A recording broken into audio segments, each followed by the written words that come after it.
नमस्कार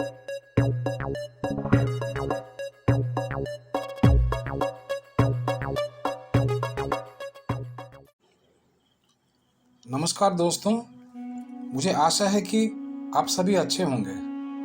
आज की कहानी एक रियल लाइफ क्राइम स्टोरी है, दूसरे पति की चाहत में। 21 अप्रैल 2021 को सुबह के यही कोई 6 बजे थे। तभी गांव सबरामपुरा के रहने वाले राकेश ओझा के घर से रोने की आवाज़ आने लगी। घर में एक महिला जोर जोर से रोते हुए कह रही थी, अरे मेरे भाग फूट गए रे, मेरे पति ने फांसी लगा ली रे, कोई आओ रे, बचाओ रे। रुदन सुनकर आस पड़ोस के लोग दौड़कर राकेश ओझा के घर पहुंचे। तब तक मृतक की पत्नी मंजू ओझा ने कमरे में पंखे के हुक से साड़ी का फंदा बनाकर झूलते मृत पति को फंदे से नीचे उतार लिया था। राकेश ओझा की लाश के पास उसकी पत्नी मंजू सुबक सुबक कर रो रही थी। मृतक का बड़ा भाई राजकुमार ओझा भी खबर सुनकर वहां पहुंच गया था। वो भी भाई की मौत पर आश्चर्यचकित रह गया। राजकुमार ओझा ने यह सूचना थाना कालवाड़ में दे दी। सूचना पाकर थाना प्रभारी गुरुदत्त सैनी पुलिस टीम के साथ घटनास्थल पर जांच पहुंचे। घटनास्थल की जांच कर वीडियोग्राफी व फोटोग्राफी कराई गई। मृतक की पत्नी मंजू ओझा से भी पूछताछ की गई। मंजू ने बताया कि रात में राकेश ने किसी समय साड़ी का फंदा गले में डालकर फांसी लगा ली। आज सुबह जब मैं उठकर कमरे में आई तो इन्हें फांसी पर लटका देखकर नीचे उतारा कि शायद जिंदा हो, मगर ये तो चल बसे थे। इतना कहकर फिर रोने लगी।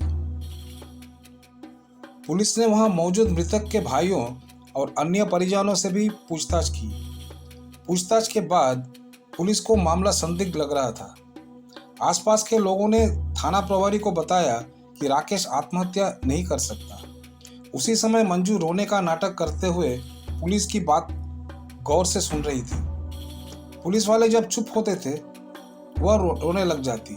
पुलिस वाले आपस में बोलते तो मृतक की पत्नी चुप होकर सुनने लगती।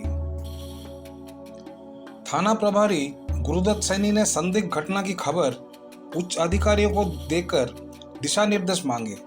जयपुर पश्चिम डीसीपी प्रदीप मोहन शर्मा के निर्देश पर additional DCP Ram Singh Shekhawat, ACP Jhotwara Harishankar Sharma ने कालवाड़ थाना प्रभारी से राकेश ओझा की संदिग्ध मौत के मामले की पूरी जानकारी लेकर उन्हें कुछ दिशा निर्देश दिए। थाना प्रभारी गुरुदत्त सैनी ने घटनास्थल की कार्रवाई पूरी करने के बाद शव पोस्टमार्टम के लिए भेज दिया। पोस्टमार्टम के बाद शव परिजनों को सौंप दिया गया। मृतक राकेश का शव लेकर उसकी पत्नी मंजू ओझा अपने देवर, जेठ एवं तीनों बच्चों के साथ अपने पति के पुश्तैनी गांव रुआरिया मुरैना लौट गई। गांव रुआरिया में राकेश का अंतिम संस्कार कर दिया गया। राकेश ओझा बेहद जिंदा दिल इंसान था। ऐसे में उसके इस तरह आत्महत्या करने की बात किसी के गले नहीं उतर रही थी। राकेश ओझा की मौत पुलिस को संदिग्ध लगी थी। पुलिस को जब पोस्टमार्टम रिपोर्ट मिली तो शक पुख्ता हो गया। पोस्टमार्टम रिपोर्ट के अनुसार मृतक राकेश को गला घोंटकर मारा गया था। तब डीसीपी प्रदीप मोहन शर्मा ने एक टीम गठित कर निर्देश दिए कि जल्द से जल्द राकेश ओझा हत्याकांड का पर्दाफाश कर हत्यारोपियों को गिरफ्तार किया जाए। टीम में एसीपी हरिशंकर शर्मा, थाना प्रभारी गुरुदत्त सैनी आदि को शामिल किया गया। टीम का निर्देशन एडिशनल डीसीपी राम सिंह शेखावत के हाथों सौंपा गया। पुलिस टीम ने साइबर सेल की मदद लेने के साथ मृतक के पड़ोस के लोगों से भी जानकारी ली।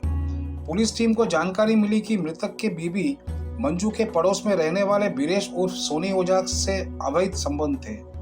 राकेश और बीरेश ओझा दोस्त थे और दोनों पीओपी का काम करते थे। बीरेश अक्सर राकेश की गैर मौजूदगी में उसके घर आया जाया करता था। लोगों ने यहाँ तक कहा कि बीरेश जैसे ही राकेश की गैर मौजूदगी में उसके घर जाता था, मंजू और बीरेश कमरे में बंद हो जाते थे। ये जानकारी मिलने के बाद पुलिस ने मंजू और बीरेश उर्फ सोनी ओझा के मोबाइल की कॉल रिकॉर्डिंग डिटेल्स निकलवाई। कॉल डिटेल से पता चला कि जिस रात को राकेश की हत्या हुई थी उस रात 10 बजे मंजू और बीरेश के बीच बात हुई थी। उसके बाद भी हर रोज दिन में कई कई बार बात होती रही। राकेश की हत्या से पहले भी मंजू और बीरेश के बीच दिन में कई बार बात होने का पता चला। पुलिस को पुख्ता प्रमाण मिल गए कि राकेश की हत्या करके उसके आत्महत्या दिखाने की साजिश रची गई थी। इसके बाद पुलिस ने बीरेश ओझा की गिरफ्तारी के प्रयास शुरू किए, मगर वो कहीं चला गया था।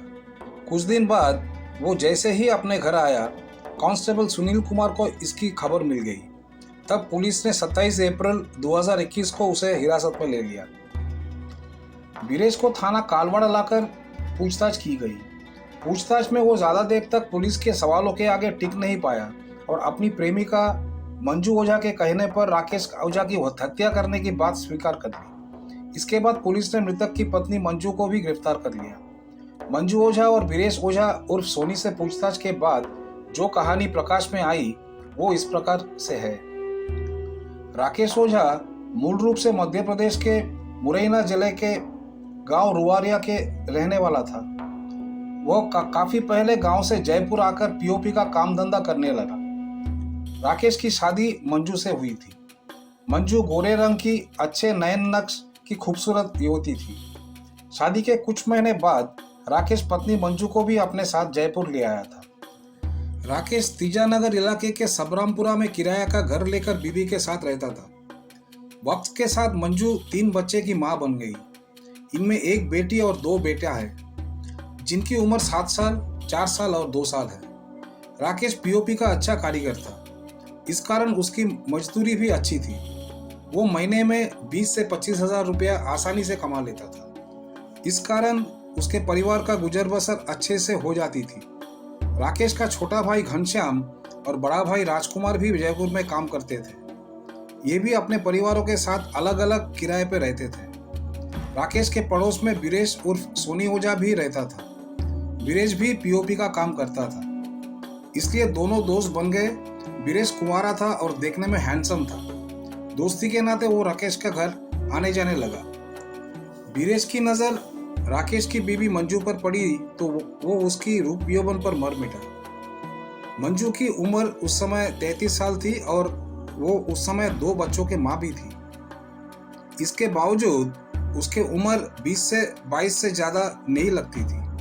मंजू का गोरा रंग, वो मादक बदन बीरेश की निगाहों में चढ़ा तो वो मंजू के इर्द गिर्द मंडराने लगा। बीरेश अक्सर मौका पाकर राकेश की गैर मौजूदगी में उसके घर आता और मंजू की खूबसूरती की तारीफें करता। मंजू समझ गई कि आखिर बीरेश उससे क्या चाहता है।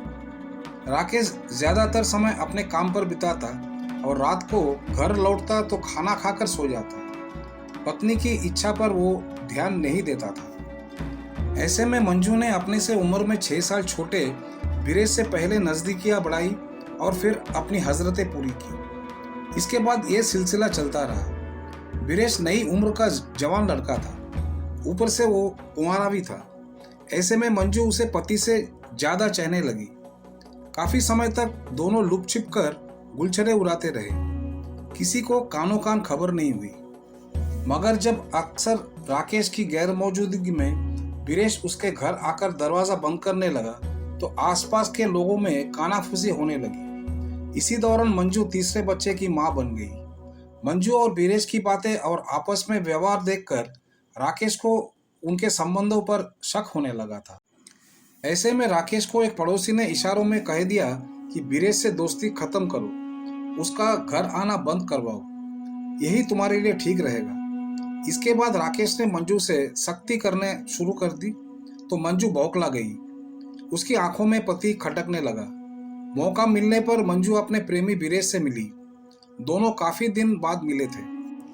मंजू ने बीरेश से कहा, राकेश को हमारे संबंधों पर शक हो गया है। वो तुमसे बात करने की मनाही करता है, लेकिन मैं तुम्हारे बगैर जी नहीं पाऊंगी। राकेश हम दोनों को जीने नहीं देगा। ऐसा कुछ करो कि सांप भी मर जाए और लाठी भी ना टूटे। मंजू, मैं भी तुम्हारे बिना जी नहीं सकता। राकेश को रास्ते से हटाकर हम दोनों शादी कर लेंगे। इसके बाद हम अपने हिसाब से मौज मजे से जिंदगी जिएंगे, बीरेश ने बोला।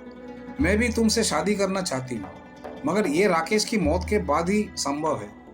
हमें ऐसी योजना बनानी है कि राकेश की हत्या को आत्महत्या साबित करें। बाद में जब मामला ठंडा पड़ जाएगा तब हम शादी कर लेंगे, मंजू ने कहा।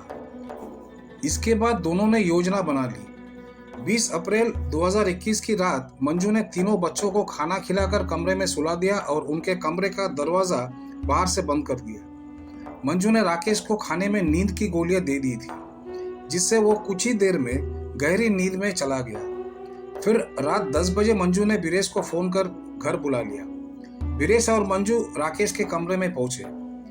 बीरेश ने राकेश के गले में कपड़ा लपेटकर कस दिया। थोड़ा झटपटाने के बाद वो मौत की आगोश में चला गया। राकेश मर गया। तब बीरेश और मंजू ने साड़ी राकेश के गले में लपेटकर उसके शव को पंखे के हुक से लटका दिया ताकि लोगों को लगे कि राकेश ने आत्महत्या की है। इसके बाद बीरेश अपने घर चला गया और मंजू सो गई।